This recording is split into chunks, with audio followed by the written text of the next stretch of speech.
Okay, hey guys. So we're ready to blow your minds here because I'm with Shelly from There's No Place Like Home. Can I say your last name or not? Yeah. Sangre. Yeah. Yeah. I came out. Oh, I don't want to say where you live. Can I say the state you live in? Sure. Is that okay? Yeah.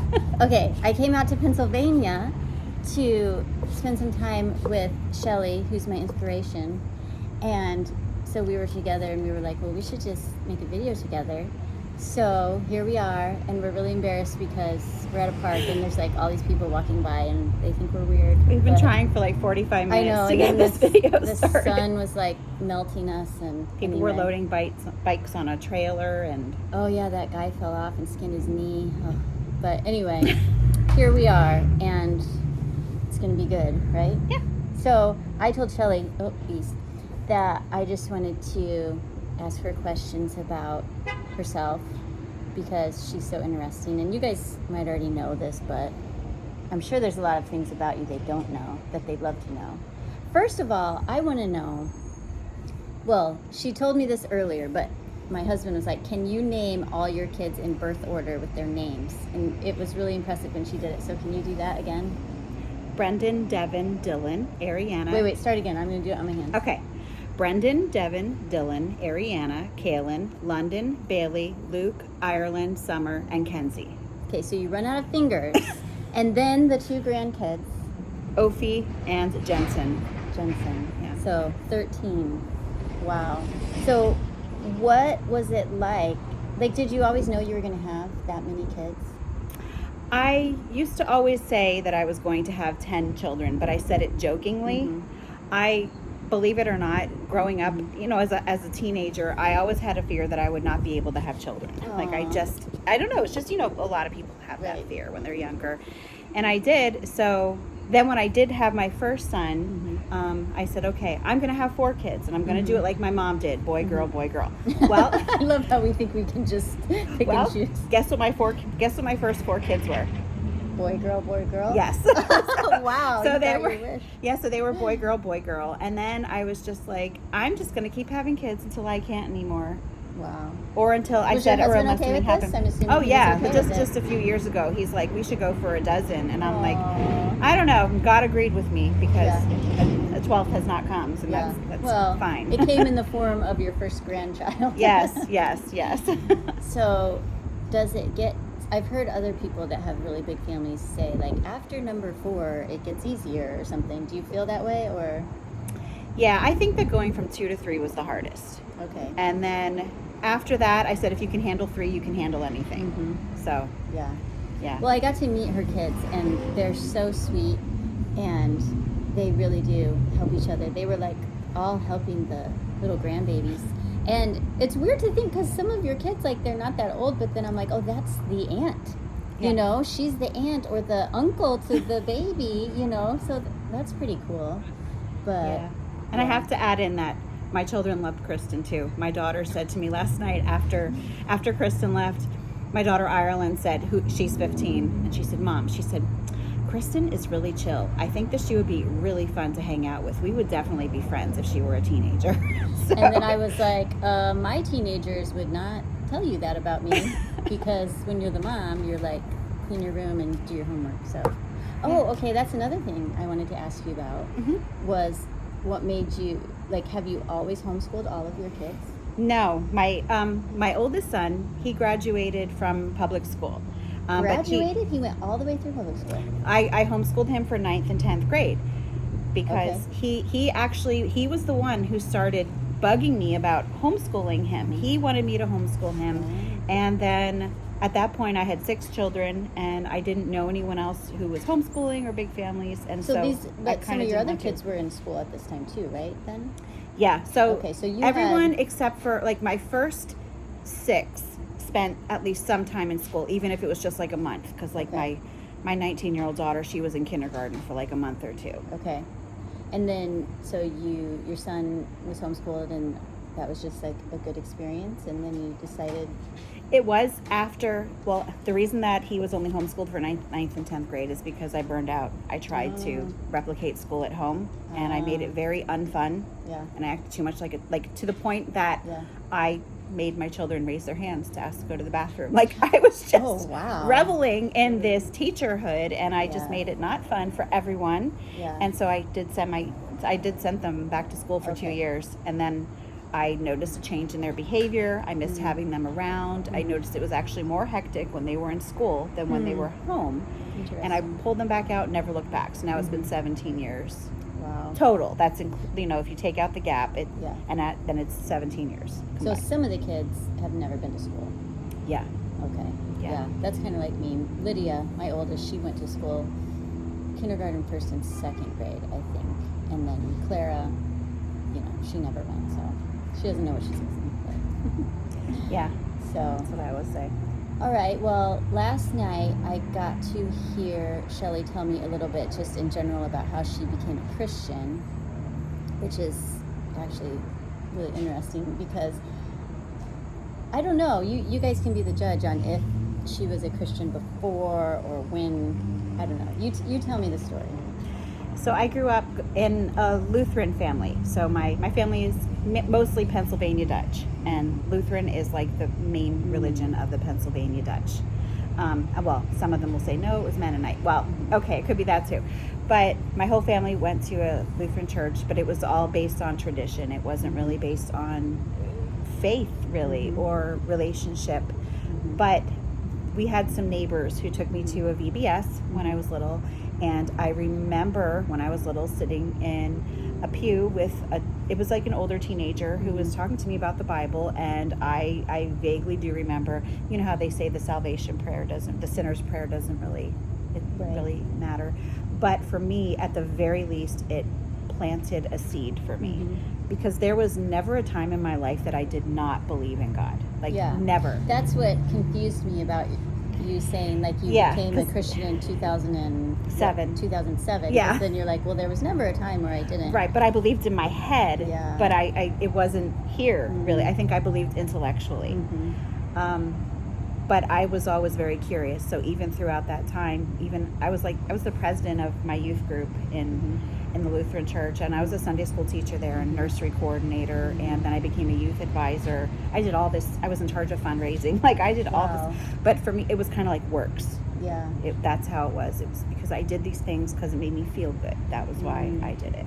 And it's okay if these things make you feel good, but that's not why you should do these things, Well, I'm just thinking now that we're both preterists. I'm always thinking of works of the law versus freedom in Christ, and it almost sounds like you were doing these works, almost kind of like living under the old covenant. Not really, but a little bit. So. Yeah. Okay, so then fast forward, what happens? So I was always seeking, I was always looking at the History Channel, mysteries of the Bible and things like that. I even read some books by atheists. I read books by Bart Ehrman. I read one called God, G-O-D, Guiding, Organizing, Designing. I covered all the basics. What did you think of the Bart Ehrman book? Did you ever think maybe he's right and there isn't a God? No. It never. Okay. So you read it, but that didn't I stick, never doubted. Even after reading that, I'm like, no, this just doesn't sound right to me. Yeah. So he didn't convince me. But then we moved. Then at this point, I'm in my early 30s, and we moved and away from that church, which was about half an hour away from our new house. So I mentioned to my neighbor that I wanted to find a new church. She said, you should come to my church. And it was at that church that God saved me. What was different about that church than Lutheran? I can't say this for all Lutheran churches, but I was just going to ask, was it the fact that it wasn't Lutheran, or was it the people? It may have been the people. It may have been maybe the liturgical setting was just not good for me. Some people enjoy the liturgy. For me, it just kind of felt dead. It was just when we would recite things, it would just be in a monotone. There was no feeling. And I remember, we would have to say these things that I know are very similar to what Catholics say. Like, we confess that we are in bondage to sin and cannot free ourselves. We have sinned against you and blah, blah, blah. So all of that. And I would like be trying to feel something so badly as I'm saying these things. And I didn't. I was saying them because I had to say them. Okay. But then going to this new church, my neighbor's church, immediately, I don't know, it was like the Holy Spirit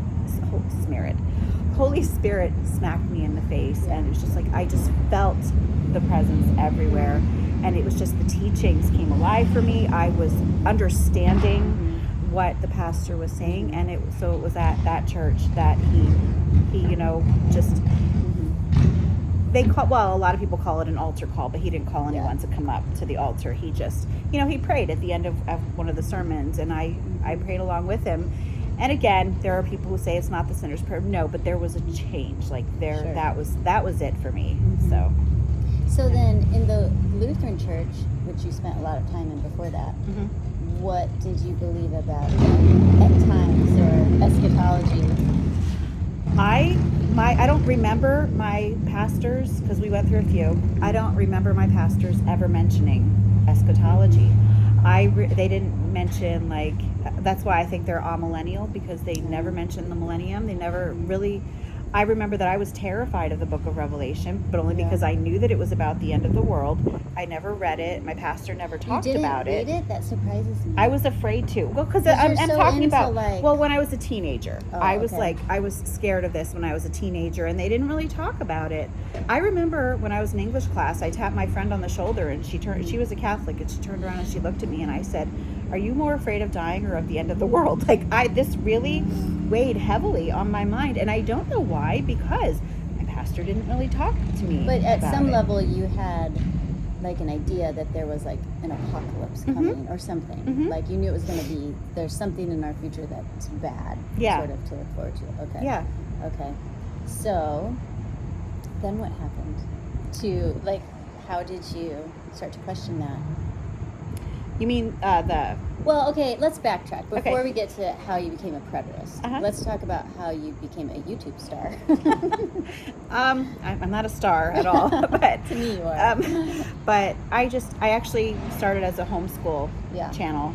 So it was I had a homeschool blog, and I blogged for a couple years, and then I was in like a little bloggers group, and they were like, "Hey, we should try YouTube."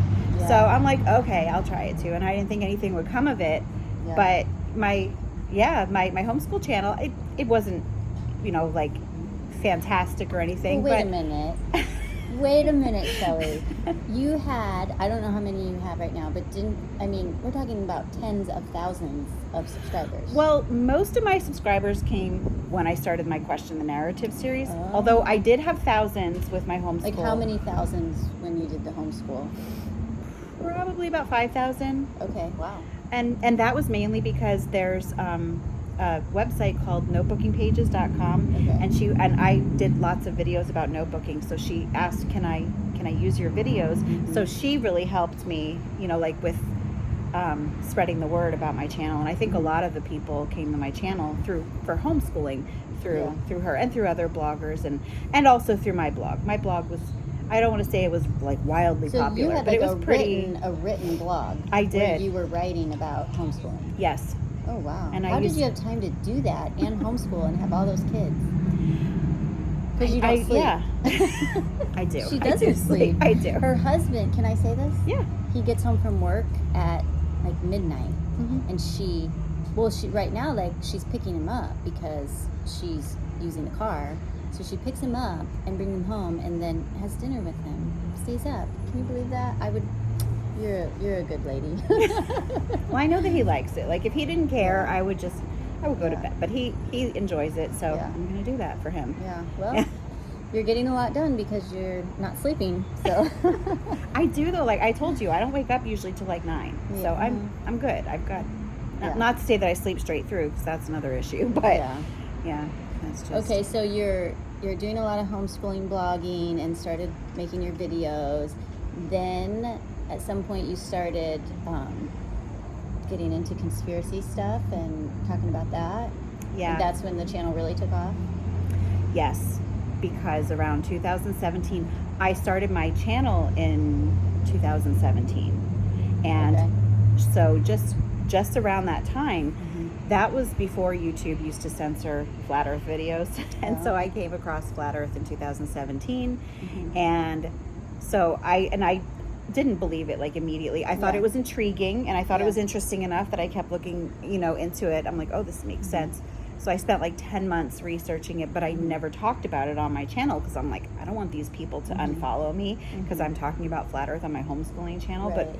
finally, I just couldn't keep my mouth shut about it anymore. So I think my first question, the narrative video, may not have been flat earth, but I think it was about questioning the moon landing. Okay. So I'm pretty I just sure. can't believe how brave you are, because I'm thinking about like how hard it is to just make videos, like to just be like, I'm gonna put this camera in front of my face and start talking. And you did that with homeschooling, and then you're like, I'm gonna talk about flat earth. I'm outspoken, and I guess, yeah. But and it's funny because I'm not outspoken in real life, but I'm more comfortable doing it in front of a camera. And full disclosure, I didn't graduate from college, but when I was going, I was majoring in theater and speech. Okay. So I was you're kind comfortable. of, yeah, and I danced for 20 years, so I was kind of already Okay. comfortable in front of people. Yeah. So Yeah. yeah. Okay, so your channel starts taking off, and you're doing question the narrative videos, and you had like 70. How many subscribers did you have at the max? I was like 79,000 at the max. Wow. Yeah. Okay. So that's only like 40 times as many subscribers as I've had at my max. You're well on your way there. Everyone loves you. But anyway, okay. So then you discovered or started questioning something, questioning the future, like what we've been told about Jesus coming back. How did that happen? And sorry if the audio quality is really bad, because we've got a lot of road noise and wind and stuff. So yeah, you get what you get, and you don't throw a fit. Right. Right. We actually had to move locations too. We were trying at another place. Yeah, it was too sunny. Yeah. But okay. So for that, I was really in my conspiracy phase then. Like once I discovered flat earth, that was like it. And I like went down every rabbit hole you could possibly find. And I watched a video by a channel called Exploring Tartaria. And they had a video called The Timeline Deception. It was part 1, and then there was also part 2. And so part 1 was mainly about how all prophecy was fulfilled up to like Revelation 20, like verse 7 maybe. Okay. And that we were living in the little season that is mentioned in Revelation 20. I think in the first time it says it is like 20 verse 3. I could be wrong, saying this out of my memory. Right. But, and then that was when, and it kind of clicked for me, because I had always, when reading the Bible, I was always thinking, I don't understand, why does Jesus say this generation? And here we are 2,000 years later. Why is there this discrepancy? How can we explain this? So for me, that answered some of those questions, because in that eschatological view, they do believe that Jesus meant this generation. When he was talking about the Olivet Discourse was his generation. So that it made sense, a lot of sense to me. And then it gave me an outlet for my conspiratorial thinking. Right. So yeah, and so I was able to kind of try to then filter everything. I'm like, oh, look, that's more evidence that we're in the little season. Look at that, it's more evidence that we're in it. And that's what I did. I just put everything into the little season. Did you ever ask your pastor or anyone what they thought, or were you just kind of, going down all these rabbit trails on your own? I asked my pastor questions, not about the little season. I asked him some questions, about like this generation, and I asked him some questions about, I didn't understand why Isaiah 65, so many people use that to describe the millennium when it says, behold, I create a new heavens and earth, which is not the millennium. So I did ask him that, but I never like specifically asked him about the little season. Why? Fear. Because you knew that it would be he wouldn't agree with that, or would not agree, and a lot of people, they get kicked out of their churches for asking questions like that. Yeah, right, right. maybe not asking the questions, although I think then that puts you on the road of you're going to go that way. Mm-hmm. But then if it comes to the point where you will admittedly say, okay, this is what I believe in, then that's, a lot of churches will say, nope, that's it. So then what brought you all the way over the edge? So it still didn't make sense to me, especially all the timing statements Mm-hmm. in Revelation 22 at the end, where Jesus says, behold, I am coming soon. And he says that he is going to bring the rewards or repay. I don't remember like specifically, but I'm thinking, well, that's judgment. But if we're still looking for a future judgment, but Jesus said there, I am coming soon. How come I am coming soon when it is in Olivet discourse? Well, not soon, but this generation. Why does that matter? But Revelation 22 does not matter when he says, I am coming soon. So, and then there were some people who were just commenting, saying to me, you're almost there. It's all fulfilled, but you're almost there. And they were very patient with me. And I wish I could remember who it was. I don't remember the commenters who did. And then someone emailed me, and they just gave me this. It was a pastor. Yeah, Okay. It was a pastor. And he said to me that I should read the Bible as if it were a work of fiction. And he said, if you were, not that it is, Right, okay. but he's saying if you were reading a fiction book and you had a character saying to the people in his audience, I tell you the truth, this generation, or not I tell you the truth, this generation shall not Right. pass away until all these things take place. Who would you think that character was Right. talking to? You know what that reminds me of? When people say that, I take the Bible literally, they use the word literally. Someone said, I don't know where I heard this, that literal means like literature. Yes. And so when we read, exactly like you're saying, when we read literature, we interpret it based on the type of literature it is. And the Bible, of course, has many different types. There's, historical narrative, and then there's poetry in the book of Psalms. And so, we're interpreting it based on the type that it is. And that is how you take it literally. You don't read the Psalms, right, and take every single thing and think, we understand that some of that is symbolic. Right. But then other portions of it we understand aren't, based on the type of literature it is. So anyway, that's kind of what you're saying, he said, which is really kind of amazing that a pastor told you that. Yeah. Wow. Yeah. So he was a full preterist?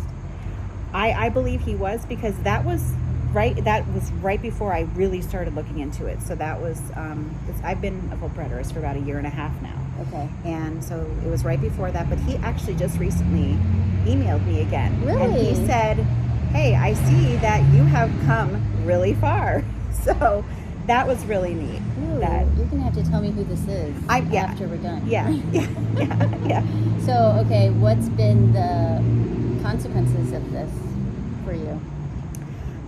Because really, I mean, if I go back and look at your channel, it's like totally changed. It feels like, like if you go way back in history, like I love the one video you did where you're just like, people are always dogging on you for not talking about the things you used to, and you're just like, well, I'm sorry, but those things don't interest me anymore. Yeah. So is that really what happened? You just... Yeah. Because for me, I think that the reason that I was so interested in those other things is because I was searching for something. I knew that something was off. And now I found what was off. Yeah. And so I don't need to search anymore. That's honestly how I feel. I mean, a lot of those topics still interest me, but it's not to the extent that it once was. Yeah, this is kind it's of not important to me overshadowed. anymore. Yeah. So is this like, what do you envision for the future of There's No Place Like Home? Do you think about that? Do you think about like long term or? No, I Really? don't. I'm kind of like fly by the Day to seat of my day. pants. Yeah. I'm like, what is, because I think that right now I'm just really trying to get the word out, because I think it is so important that, we glorify God. He did everything that he said he would do when he said he would do it. And you've actually, can I point out that you've lost a lot of income because you had paid subscribers who were paying and they liked the other stuff you were doing, and then when you switch over to this, a lot of people didn't like it, and so you're doing this in spite of the fact that it's really costing you a lot, know? And you do have a lot of mouths to feed at home, so it's not like you don't need the money. but Right. But, truth is the truth, especially the truth of Right. God's word is Right. so much more important than any of that. right. So I said before that at my peak, I was at like over 79,000. And so a year later, I'm actually only at like 78,500. So I'm not even like growing anymore. I'm losing, Yeah. which again is fully expected because there are a lot more people who want that conspiratorial type of content. Most people are like, I'm not interested in this.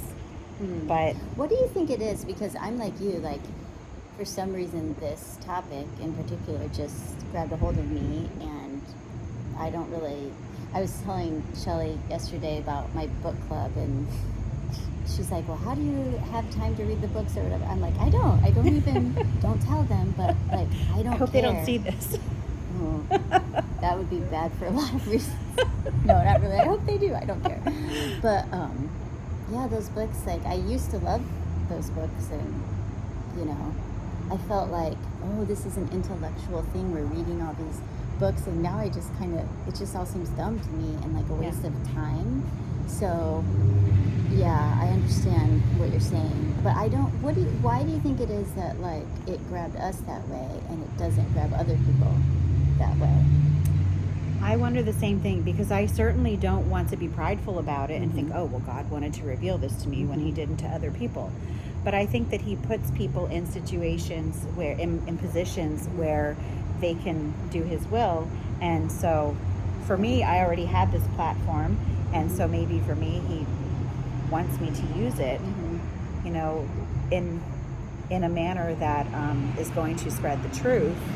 And it was always about the truth for me, like even when I was doing the Question the Narrative series, it was never, I always believed these things that I was talking about, and I was always searching for truth. But I think that when you are looking into these things, you have to be very careful that you don't become so dependent on these theories that even when you're presented with other evidence that it's not true, you refuse to believe it. Right. Like you idolize these theories, you put them over the Bible, and you will make the Bible fit your theories rather which is what I feel a lot of people do about their view on eschatology. Yeah. I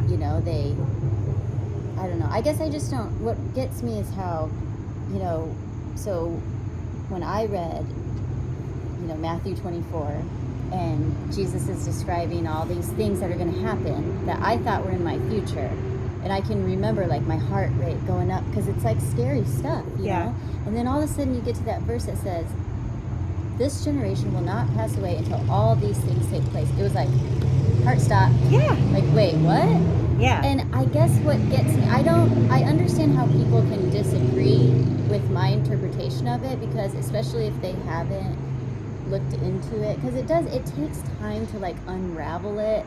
Yeah. So I get it. It's not something you can just like watch one video and understand overnight, because there's so much undoing in your mind to like relearn things. But I guess I just don't understand how people can accept, well, he just meant race, or he just meant some future generation. Like it seems like to me you'd have to at least come up with a better explanation than that. I just don't understand how people just leave it there, But it's kind of like they sweep things under the rug if they make them uncomfortable. Yeah, and I can understand how you can do that with a lot of things, but I don't understand how you do that with Jesus making a prediction. Yes. Because he's not a false prophet. Exactly. Like if he didn't do what he said, he's a big fat liar. Yes. And then all the other religions and the atheists are right when they say Jesus wasn't right. Jesus he didn't exist, it's all made up, he's a false prophet, like whatever. I mean, you got to defend the most important part of your faith, so I guess that's the part that I just don't really understand it. But it's frustrating. It's very frustrating, and I think people just get comfortable in their positions. Yeah.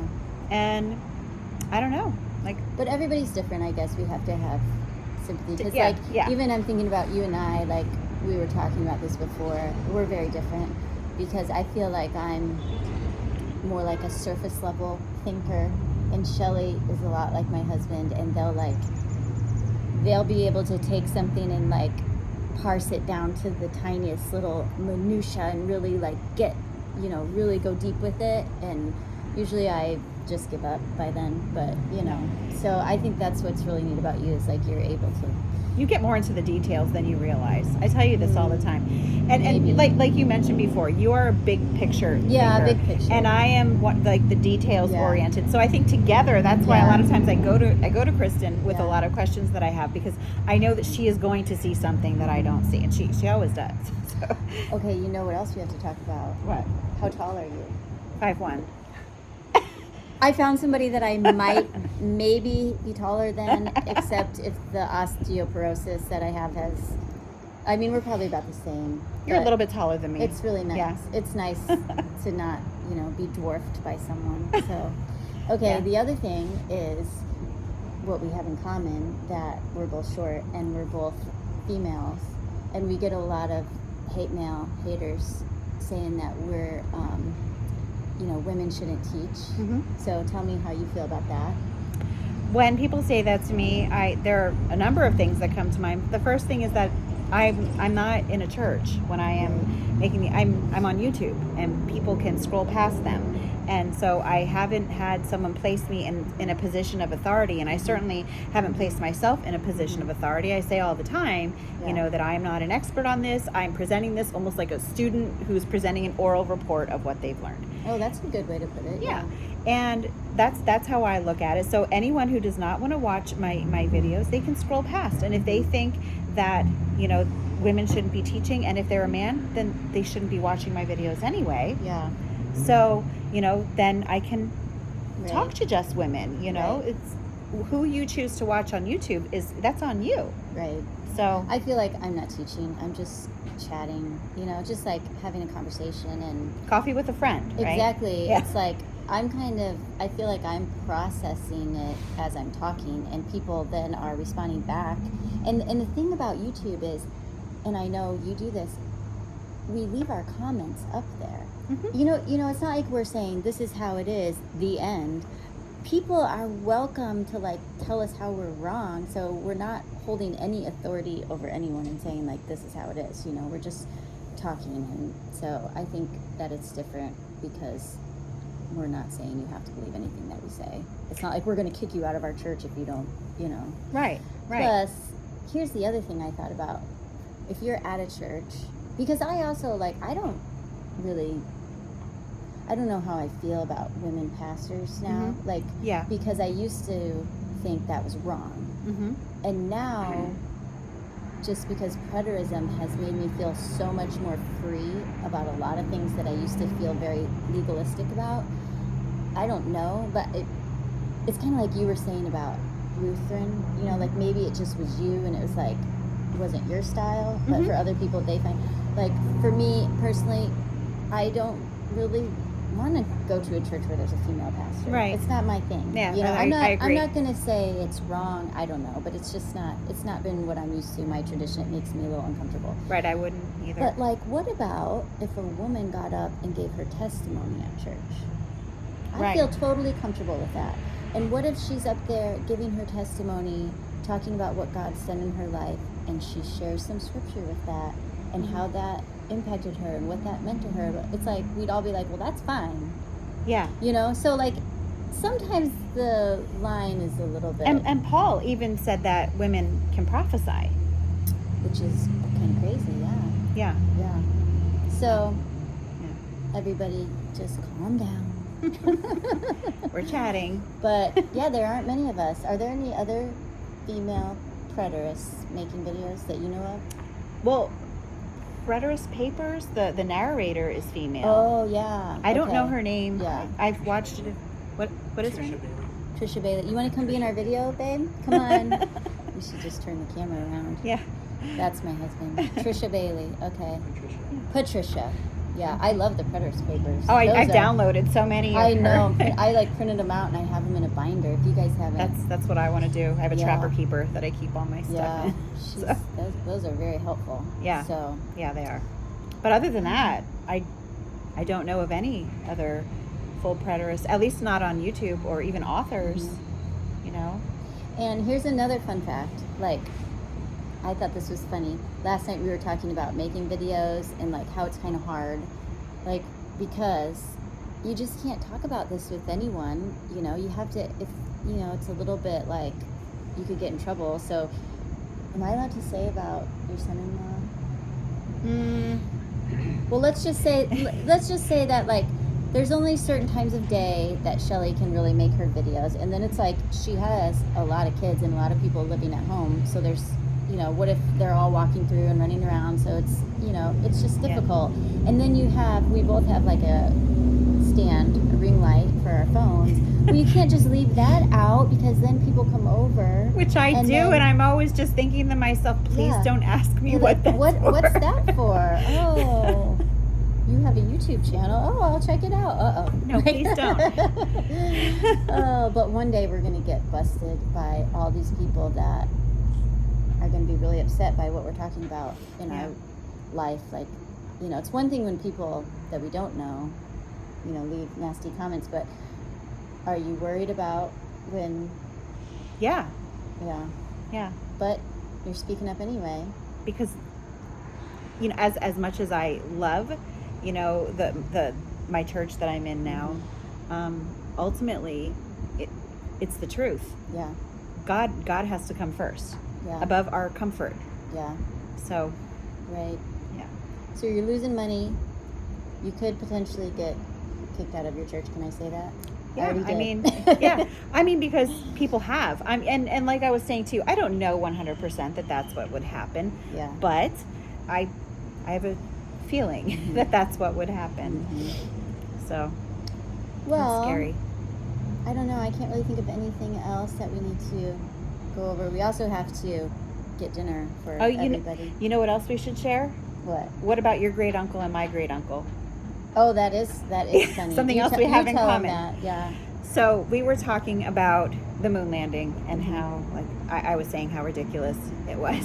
And I said, and even though I had a great uncle who was a contractor for NASA, and then Kristen said, oh, I have a great uncle who helped to design the first astronaut helmet. Space helmet. Space helmet. And I was like, that's what my great uncle did. In fact, we were just when I was at my great uncle's funeral, which was like a few months ago, they had like a replica of the spacesuit. I can't remember if it was just the helmet. I feel like it was the helmet, but they had like the whole suit there at the funeral. Yeah, and so my mom, she always said it was the first space helmet, but my brother recently, he's 18 years older than I am, so he might remember more. He told me that it was actually the first space suit. So I'm not sure which it is, but here she is at the funeral, not sure if it's the space helmet or the suit. And it's like, but your great uncle was in California, right? And mine was in San Antonio when he was working for them. Yeah. At least I know that they moved back up to Pennsylvania after he retired, and that they were in San Antonio. No, is that where he was living when he was working for NASA?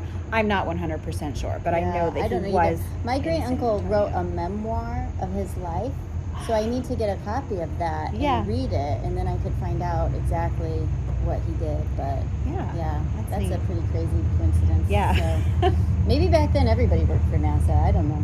Yeah. How many people developed the space helmet? Lots of people. I mean, in all fairness, I Googled my great uncle's name, and the NASA and the space helmet, his name did not come up for anything. And I'm like, okay, but I don't know. I think there's a video of my great uncle in some kind of centrifuge, and they would like spin him around and around. Really? Yeah. See, we didn't have any of this physical evidence. We just have, oral history. Yeah. Well, anyway, I've had so much fun. Yes. We so invited ourselves all the way out to Pennsylvania. My husband, he's like, hey, we're going out to visit Shelly. I mean, she's so nice, and she probably didn't know what she was getting into, but because it's kind of like they've scary. Been great. You don't know. It's like, oh, these internet people who I've never met are coming to my house. But we've been interacting for quite a while That's on true. Telegram. Yeah, we talk. So anyway, I appreciate her. Yeah. I'm so glad that they came to visit. It was awesome. So, two worlds collided here. Yes. Right? Yes. And if you don't know Shelly, you definitely need to check out her channel. There's no place like home, and you need to be a member and subscribe and support. And she puts out videos like 5 times a week or 6 or 3 or 4. 3 or 4. I think. Well, routinely. You know, instead of like, I'm Actually, like, it's been more. So yeah, you can like depend on her, which is not the case with me. So, but I was Anyway. telling you, something has to give. So there's always, you can't have it all. So Yeah. you have to kind of figure out. Yeah. Yeah. But anyway, Okay. Well, bye. bye.